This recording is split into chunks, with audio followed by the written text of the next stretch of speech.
नमस्कार, बहुत स्वागत है आपका एशियन न्यूज का खास कार्यक्रम देख रहे हैं आप और मैं हूं आपके साथ कोमल शर्मा। अमेरिका, इजरायल और ईरान का युद्ध लंबा खिंचता हुआ लगातार नजर आ रहा है। इस युद्ध ने अमेरिका के रणनीतिकारों को विवश कर दिया। अमेरिकी राष्ट्रपति डोनाल्ड ट्रंप की पूरी दुनिया में फजीयत हो रही है। जैसे जैसे समय बीत रहा है, इन हमलों में लगातार तेजी आ रही है। ऑस्ट्रेलिया के दौरे पर पहुंचे प्रधानमंत्री नरेंद्र मोदी और ऑस्ट्रेलियाई प्रधानमंत्री एंथनी एल्बनीज ने दोनों पक्षों को संयम बरतने की सलाह दी। दोनों देशों के बीच टूटे सीज फायर और लगातार चल रहे हमलों पर प्रधानमंत्री नरेंद्र मोदी ने सभी पक्षों से तनाव कम करने, नागरिकों की सुरक्षा सुनिश्चित करने और साथ ही ऊर्जा आपूर्ति और व्यापार के निर्बाध प्रवाह को बनाए रखने की नसीहत दी। क्या है इसके मायने, इससे भारत को क्या क्या हासिल हुआ, देखिए इस पर एक खास रिपोर्ट।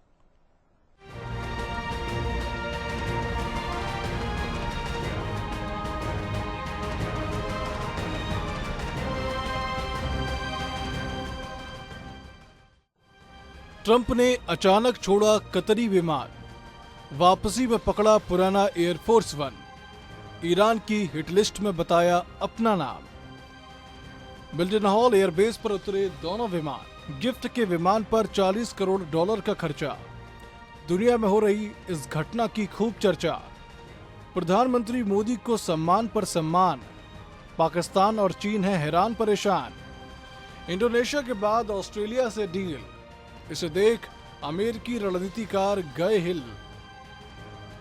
अमेरिकी राष्ट्रपति डोनाल्ड ट्रंप तुर्की में आयोजित नाटो शिखर सम्मेलन से लौटते समय कतर द्वारा उपहार में दिए गए नए विमान के बजाय पुराने एयरफोर्स वन से अमेरिका रवाना हुए, जिससे सभी हैरान रह गए।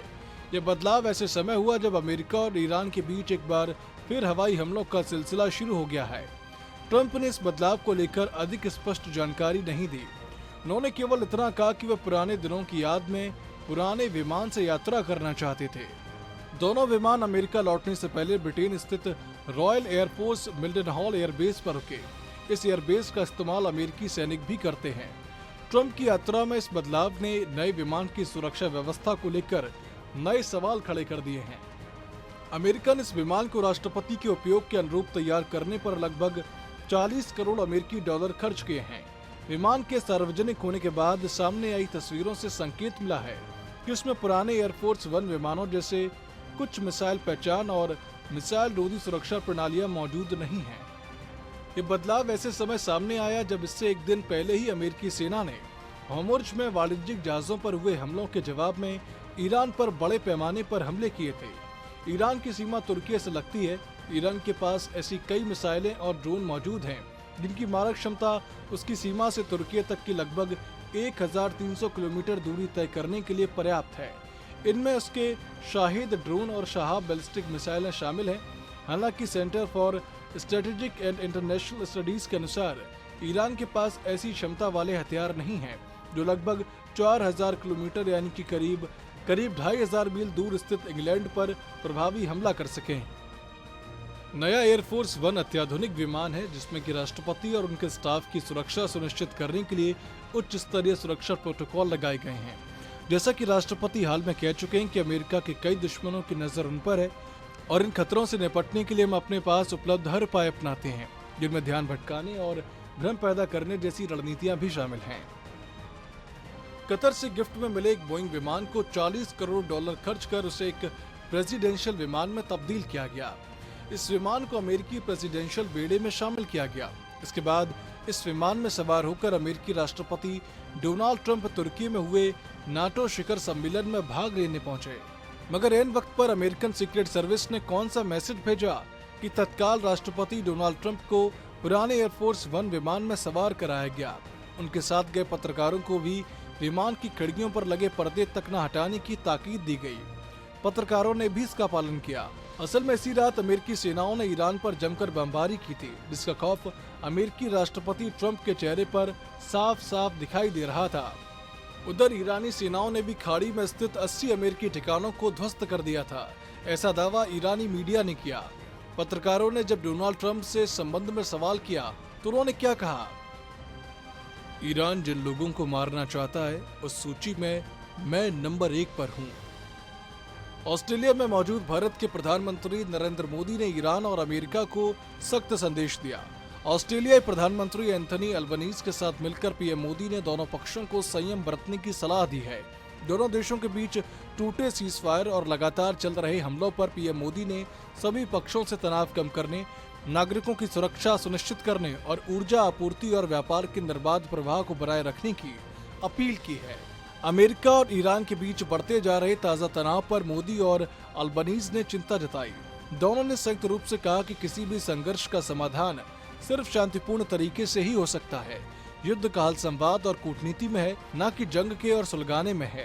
पीएम मोदी ने अपने संदेश में कहा कि भारत और ऑस्ट्रेलिया मानते हैं कि आतंकवाद केवल किसी एक देश के लिए नहीं, बल्कि पूरी मानवता के लिए गंभीर चुनौती है। इसीलिए आतंकवाद के खिलाफ हमारी लड़ाई भी साझा है, हमारा संकल्प भी अटूट है और हमारा सहयोग भी लगातार मजबूत हो रहा है।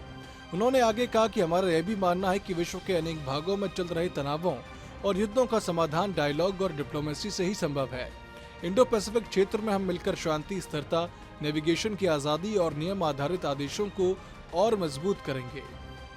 सीनियर मोस्ट लोग वहाँ मौजूद थे। ये अपने आप में भारत के प्रति आपका सम्मान का जो भाव है उसकी अभिव्यक्ति है और इसके लिए मैं आपका हृदय से बहुत बहुत आभार व्यक्त करता हूँ। एक्सेलेंसी, आपने सही कहा, एक के पास एक है तो दो होता है, लेकिन एक के साथ एक होता है तो 11 हो जाता है। और सच्चे अर्थ में आज भारत और ऑस्ट्रेलिया साथ साथ है, इसलिए एक के बगल में एक 2 नहीं हो रहा, एक के बगल में एक 11 हो रहा है। ये 2 महासागरों की सुरक्षा का खाका है। ऑस्ट्रेलिया के लिए हिंद महासागर अब एक गौण क्षेत्र नहीं रहा। भारत के साथ मिलकर हम हिंद और प्रशांत महासागर के मिलन बिंदु को सुरक्षित कर रहे हैं। मौका भी था और दस्तूर भी, लिहाजा प्रधानमंत्री नरेंद्र मोदी ने आतंकवाद के आका पाकिस्तान को जमकर खरी खरी सुनाई। इस मौके पर पाकिस्तान का बिना नाम लिए प्रधानमंत्री ने क्या क्या कहा, आइए आपको बताते हैं। भारत और ऑस्ट्रेलिया ने आतंकवाद पर भी सख्त संदेश दिया। इसमें पहलगाम हमले और बॉन्डी बीच हमलों की संयुक्त रूप से निंदा की गई। इस मौके पर भारत और ऑस्ट्रेलिया ने आतंकवाद और उग्रवाद के आरोप की कड़ी निंदा करते हुए कहा कि दुनिया के सभी देशों को आतंकवाद के खिलाफ मिलकर और लगातार कार्रवाई करनी चाहिए। उन्होंने संयुक्त राष्ट्र की प्रतिबंध सूची में शामिल आतंकियों, आतंकी संगठनों और उनके समर्थकों, फंडिंग करने वालों और सहयोगियों के खिलाफ सख्त कदम उठाने की जरूरत पर जोर दिया है। दोनों देशों ने आतंकवाद से जुड़े खतरों पर आपसी सूचना साझा करने, ऑनलाइन कट्टरपंथ, आतंकी फंडिंग, नई तकनीकों के आतंकी इस्तेमाल, महत्वपूर्ण बुनियादी ढांचे और समुद्री सुरक्षा से जुड़े खतरों से निपटने में सहयोग बढ़ाने पर सहमति जताई है। ये बातें प्रधानमंत्री नरेंद्र मोदी 2 दिन के ऑस्ट्रेलिया दौरे पर मेलबर्न मीट्स मोदी प्रोग्राम में 30,000 भारतीयों को संबोधित कर चुके हैं। उन्होंने कहा कि मैं 12 साल में तीसरी बार ऑस्ट्रेलिया आया हूँ, यानी कि मेरी हैट्रिक हो गई है। मेरे आने और ऑस्ट्रेलिया इंडिया के रिश्तों में सबसे बड़ी भूमिका आप लोगों की है। ये शो हाउसफुल है। इससे पहले भारत और ऑस्ट्रेलिया के बीच यूरेनियम डील पर मुहर लगी। मेलबर्न में पीएम मोदी और ऑस्ट्रेलियाई पीएम एंथनी अल्बनीज ने मीटिंग के बाद जॉइंट प्रेस कॉन्फ्रेंस में रक्षा, व्यापार, ऊर्जा, स्पेस और महत्वपूर्ण खनिज यानी कि क्रिटिकल मिनरल समेत कई क्षेत्र में समझौतों की घोषणा की। लिया होगा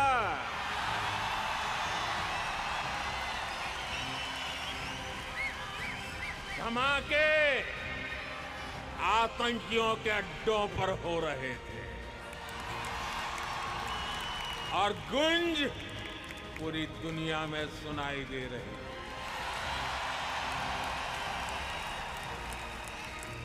यूरेनियम भारत की एक बड़ी जरूरत है। इसको लेकर प्रधानमंत्री मोदी ने कहा कि ऑस्ट्रेलिया से भारत को यूरेनियम मिलने से भारत के स्वच्छ ऊर्जा मिशन को मजबूती मिलेगी। भारत और ऑस्ट्रेलिया मिलकर क्रिटिकल मिनरल्स कॉरिडोर भी विकसित करेंगे। कोकोस द्वीप पर स्पेस ट्रैकिंग टर्मिनल बनाया जाएगा, जिससे भारत के गगनयान मिशन को मदद मिलेगी। भारत अभी 4 देशों से यूरेनियम खरीदता है, ऑस्ट्रेलिया 5वां है। यूरेनियम परमाणु ऊर्जा और बम दोनों के लिए बेहद जरूरी है। प्रधानमंत्री मोदी ने कहा कि भारत और ऑस्ट्रेलिया का रिश्ता क्रिकेट जैसा है। हमारी मुलाकातें क्रिकेट की तरह होती हैं। एजेंडे में वनडे जैसा फोकस है, फैसले T20 की तरह तेजी से होते हैं और हमारी साझेदारी टेस्ट मैच की तरह लंबी और मजबूत है। भारत और ऑस्ट्रेलिया का मानना है कि आतंकवाद पूरी मानवता के लिए एक गंभीर चुनौती है। आतंकवाद के खिलाफ हमारी लड़ाई साझा है और इस क्षेत्र में दोनों देशों के बीच सहयोग लगातार मजबूत हो रहा है। पीएम अल्बनीज ने कहा कि अब तक दोनों देशों की सप्लाई चेन तो जुड़ी हुई थी, लेकिन हमारी नीतियां अलग अलग थीं। आज का ये कदम उस दूरी को खत्म करने की दिशा में एक बड़ा कदम है। आज हमने 2015 के भारत ऑस्ट्रेलिया परमाणु सहयोग समझौते के तहत भारत को यूरेनियम निर्यात की व्यवस्था पर साइन किए हैं। हम दोनों देशों के रिश्तों को और गहरा बनाने के लिए लगातार हम काम कर रहे हैं। दोनों देश एआई, क्वांटम, सेमीकंडक्टर पर मिलकर काम करेंगे। दोनों देशों ने Australia Bharat cyber critical technology और सप्लाई चेन यानी कि पेक्स पार्टनरशिप शुरू करने पर सहमति जताई है। इसके तहत दोनों देश artificial intelligence, quantum computing, semiconductor, cyber security और डिजिटल रेजिलियंस जैसे क्षेत्रों में एक साथ रिसर्च भी करेंगे। हम मिलकर क्रिटिकल मिनरल्स कॉरिडोर पर भी काम करेंगे। साथियों, इंडो पैसिफिक केवल दो महासागरों का संगम नहीं है, यह भारत और ऑस्ट्रेलिया जैसे लाइक माइंडेड डेमोक्रेसीज के शेयर्ड एस्पिरेशंस का भी प्रतीक है। रक्षा और सुरक्षा में सहयोग बढ़ाने के लिए आज हमने एक महत्वपूर्ण जॉइंट डिक्लेरेशन जारी की है। Bharat Australia defence innovation corridor से हम डिफेंस स्टार्टअप्स और इंडस्ट्रीज को जोड़ने पर काम करेंगे। हमारे मैरीटाइम सिक्योरिटी कोलैबोरेशन रोडमैप से इंडो पैसिफिक में हमारे साझा प्रयासों को नई ताकत मिलेगी। हम शिप बिल्डिंग, शिप रिपेयर और मेंटेनेंस में भी मिलकर आगे बढ़ेंगे। ये सिर्फ और सिर्फ भारत अमेरिका सैन्य परमाणु सहयोग समझौते की वजह से संभव हो पाया, जो 8 अक्टूबर 2008 को कानून बना था। जुलाई 2005 में डॉक्टर मनमोहन सिंह और राष्ट्रपति जॉर्ज बुश की मुलाकात से ही समझौते पर बातचीत की शुरुआत हुई थी। तब बीजेपी ने संसद के भीतर और बाहर दोनों जगह समझौते का लगातार विरोध किया था। कांग्रेस इतिहास में निर्णायक मोड़ लाती है, जबकि बीजेपी यू टर्न लेने में माहिर है।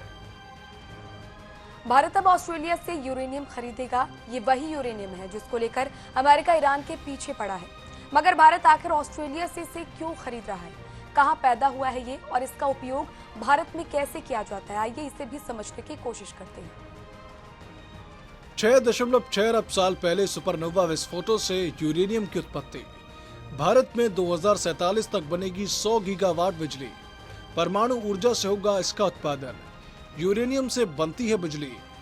भारत की जरूरत का 40% ईंधन मौजूद, 60% बाहर से मंगवाना पड़ता है ताकि जरूरत पूरी हो। झारखंड और आंध्र प्रदेश में है इसकी खदानें। यूरेनियम की खोज 1789 में जर्मन रसायन वैज्ञानिक मार्टिन क्लापरोथ ने की थी। यूरेनस ग्रह के नाम पर रखा गया यूरेनियम नाम। भारत में यूरेनियम का इस्तेमाल ग्रीन एनर्जी यानी कि बिजली उत्पादन में किया जाता है।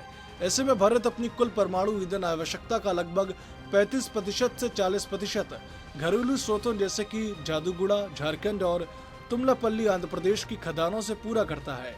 शेष 60% से 65% यूरेनियम का आयात किया जाता है। अब आप सोच रहे होंगे कि आखिर यूरेनियम क्या है और इसका क्या इस्तेमाल होता है। असल में यूरेनियम एक भारी धातु है जिसका इस्तेमाल 60 साल से भी ज्यादा समय से ऊर्जा के सघन स्रोत के रूप में किया जा रहा है। वर्ल्ड न्यूक्लियर एसोसिएशन के मुताबिक यूरेनियम ज्यादातर चट्टानों में 20 से 40 लाख में हिस्से यानी कि 2 से 4 पार्ट्स प्रति मिलियन की मात्रा में पाया जाता है। यह पृथ्वी की ऊपरी परत में टिंग टंगस्टन जितना ही सामान्य है। यूरेनियम समुद्री पानी में भी मौजूद होता है और इसे महासागरों से भी निकाला जा सकता है। यूरेनियम की खोज 1789 में जर्मन रसायन वैज्ञानिक मार्टिन क्लापरोथ ने पिंच ब्लेंड नामक खनिज में की थी। इसका नाम यूरेनस ग्रह के नाम पर रखा गया है जिसकी खोज इससे 8 साल पहले हुई थी। माना जाता है कि यूरेनियम का निर्माण लगभग 6.6 अरब साल पहले सुपरनोवा विस्फोटों के दौरान हुआ था। हालांकि सौर मंडल में बहुत अधिक मात्रा में नहीं पाया जाता, लेकिन आज इसका धीमा रेडियोधर्मी क्षय पृथ्वी के भीतर गर्मी का मुख्य स्रोत है। इसी गर्मी की वजह से पृथ्वी के अंदर महाद्वीपों का खिसकना यानी कि कॉन्टिनेंटल ड्रिफ्ट संभव होता है। यूरेनियम का घनत्व बहुत अधिक होता है और इसी कारण इसका इस्तेमाल विमान के नियंत्रण तंत्र में और विकिरण से सुरक्षा के लिए शील्डिंग सामग्री के रूप में भी किया जाता है। यूरेनियम का मेल्टिंग पॉइंट 1132 डिग्री सेल्सियस है। इसका रासायनिक प्रतीक यू है। इसके साथ ही क्रिटिकल मिनरल का भी सौदा दोनों देशों में हुआ। यूरेनियम और नागरिक परमाणु समझौता केवल ऊर्जा से जुड़ा नहीं है, ये भारत और ऑस्ट्रेलिया के बीच बढ़ते गहरे सामरिक विश्वास का प्रतीक है। ऑस्ट्रेलिया ने भारत के परमाणु सुरक्षा रिकॉर्ड को अपनी अंतिम मोहर दे दी है। वित्त वर्ष 2008-2009 से 2024-25 तक भारत में IAEA की निगरानी वाले रिएक्टरों की कुल 18,842.60 मीट्रिक टन यूरेनियम का आयात किया गया। इसमें यूरेनियम अयस्क, प्राकृतिक यूरेनियम डाइऑक्साइड प्लेलेट्स और समृद्ध U2 प्लेलेट्स शामिल हैं। भारत के लिए समझौता कितना जरूरी है, आइए इसे भी समझ लेते हैं। असल में nuclear power corporation of India limited के अनुसार नरौरा में 1991 से 220 मेगावाट क्षमता वाले 2 प्रेशराइज्ड हैवी वाटर रिएक्टर बिजली पैदा कर रहे हैं। भारत की ऊर्जा मांगों की पूर्ति के लिए ये एक बहुत अहम करार है। संसद में सरकार पिछले मार्च में एक सवाल के जवाब में केंद्रीय विज्ञान एवं प्रौद्योगिकी राज्य मंत्री जितेंद्र सिंह ने कहा था कि वित्त वर्ष 2008 से लेकर 2009 से लेकर 2024-25 तक भारत में IAEA की निगरानी वाले रिएक्टरों के लिए कुल 18,842.60 मीट्रिक टन यूरेनियम का आयात किया गया। इससे यूरेनियम अयस्क, प्राकृतिक यूरेनियम डाइऑक्साइड प्लेलेट्स और समृद्ध U2 प्लेलेट्स शामिल हैं। जवाब में कहा गया था कि सरकार ने 100 गीगावाट परमाणु ऊर्जा क्षमता हासिल करने के लिए मौजूदा 8.78 गीगावाट परमाणु ऊर्जा क्षमता के साल 2031-32 तक बढ़कर करीब 22 गीगावाट होने की उम्मीद है। इसके बाद 2032 से लेकर 2047 तक NPCIL की ओर से 32 गीगावाट अतिरिक्त परमाणु ऊर्जा क्षमता स्थापित करने की योजना है। भारत की आर्थिक प्रगति को लेकर सभी सरकारों के लिए मामले में आत्मनिर्भरता एक महत्वपूर्ण पहलू रहा है। हाल के सालों में भारत की ऊर्जा मांग तेजी से बढ़ी और स्वच्छ ऊर्जा को बढ़ावा देने लक्ष्य भी बनाया गया। परमाणु ऊर्जा से बनने वाली बिजली कोयले जैसे जीवाश्म ईंधन के मुकाबले अधिक स्वच्छ ऊर्जा का स्रोत है। यह डेटा केंद्रों, उन्नत उद्योगों और उभरती प्रौद्योगिकियों की निरंतर बनी रहने वाली बिजली जरूरतों को पूरा करने में बहुत मददगार है। परमाणु क्षमता का विस्तार भारत के दीर्घकालिक ऊर्जा सुरक्षा और स्वच्छ ऊर्जा की ओर बदलाव के लिए केवल एक रणनीतिक विकल्प नहीं बल्कि एक व्यावहारिक जरूरत है। ऑस्ट्रेलिया और भारत के बीच व्यापार और निवेश का लंबा इतिहास रहा है। अब इस साझेदारी को और मजबूत करने का अवसर है। इसमें भारत को ऑस्ट्रेलिया से यूरेनियम का निर्यात भी शामिल है, जो उसकी महत्वाकांक्षी लक्ष्य को हासिल करने में मदद करेगा। भारत सरकार ने साल 2047 तक परमाणु ऊर्जा को 100 गीगावाट तक पहुंचाने का लक्ष्य रखा है। पीएम मोदी ने भी इस लक्ष्य का जिक्र किया। भारतीय संसद में दिसंबर 2025 में sustainable harnessing and advancement of nuclear energy for transforming India विधेयक को पास किया गया था। सरकार का कहना था कि यह नया कानून भारत को 2047 तक 100 गीगावाट परमाणु ऊर्जा उत्पादन का लक्ष्य हासिल करने में मदद करेगा। निजी कंपनियों को लाइसेंस मिलेगा कि वे परमाणु बिजली घर या रिएक्टर बना सकें, उसका मालिकाना हक रख सकें, उसे चला सकें या बंद कर सकें। उन्हें परमाणु ईंधन बनाने की अनुमति भी होगी, जिसमें यूरेनियम 235 का रूपांतरण, शोधन और निर्धारित सीमा का संवर्धन भी शामिल है। इसके अलावा केंद्र सरकार द्वारा अधिसूचित अन्य पदार्थों का उत्पादन, उपयोग, प्रसंस्करण या निपटान भी कर सकेंगी। ऑस्ट्रेलिया के साथ हुए समझौते भारत की न सिर्फ भविष्य की ऊर्जा जरूरतों को पूरा करेंगे बल्कि विस्तारवादी चीन की हिकड़ी निकालने में भी बेहद अहम भूमिका निभाएंगे। पाकिस्तान और बांग्लादेश के अलावा नेपाल का चीन की ओर झुकाव भी इसके आगे फेल होगा। प्रधानमंत्री नरेंद्र मोदी ने एक ओर जहां चीन को चिंता में डाल दिया है, तो अमेरिका को भी उसकी असल औकात दिखा दी है। Bureau report, Asian news. हमारे इस खास कार्यक्रम में फिलहाल के लिए इतना ही। ताज़ा अपडेट्स के लिए बने रहिए एशियन न्यूज के साथ। नमस्कार।